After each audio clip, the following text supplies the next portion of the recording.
Hi, I'm Elizabeth DeYoung. I'm a patient with non-small cell lung cancer, and this is how I live my life every day.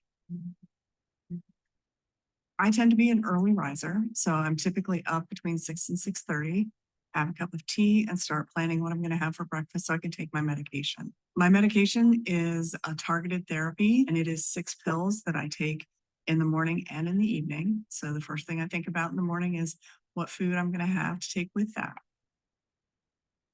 So the recommendation from the manufacturer and from my doctor is to take the medication around the same time every day, about 12 hours apart. The main thing for me is that I leave my alarm set so that every day I know it's time to take my pills. I am working full time still. I work for a women's nonprofit as a fundraiser. My days consists of connecting with donors, making phone calls, doing administrative work. I typically break for lunch between 12 and 1. One of the things that's important for a lot of cancer patients, like myself, is to be aware of your diet.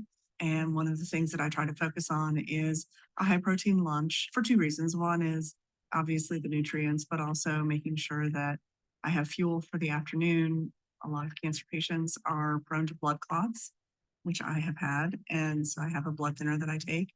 I also take calcium and vitamin C. With the calcium, it's important because I've had bone tumors in the past. And so we want to make sure that my bones stay as strong as possible.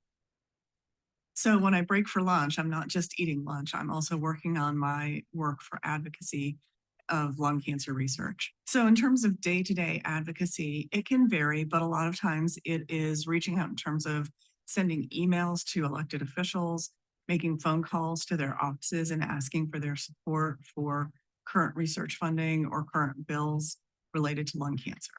I work with a number of lung cancer foundations, just working to get the word out about lung cancer, trying to break down the stigma that it is not a smoker's disease, that there are many risk factors involved.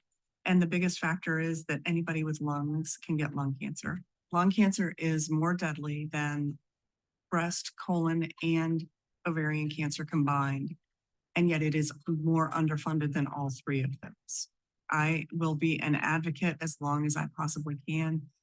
It's important that we have survivors of lung cancer in front of our elected officials so that they can understand the impact that the research has. When I wrap up my lunch, I kind of tuck that into the corner again, go back to my regular job.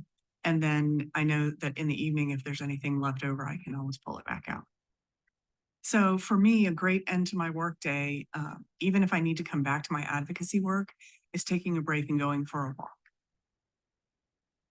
So I've always been a walker, and maintaining that exercise throughout my lung cancer journey has been very important for both my health, but also my mental health.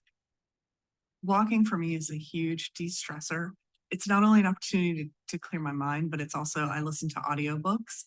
So that is when I get some enjoyment of just escaping to other worlds. So typically by the time I get back from my walk, we sit down and have a glass of wine and get dinner ready so that I can take my next round of pills. As I did with my morning pills, I will take my evening pills with my dinner. Having to take my medication about 12 hours apart, that's, we're looking at 6:30 or so for dinner time. By the time we get done with dinner, catching up on our days, I'll wrap up any advocacy work I need to do for the day, and then we'll sit down and watch a little TV. I am beyond hopeful. When I was first diagnosed, I didn't think that I had 6 months. I didn't know if I was going to make it to Christmas. I really was terrified that I was saying goodbye to my family. Shortly after I was diagnosed, I said I'd be happy if I made it to 50. I'm 53, and I'm planning on 60 and some more beyond that.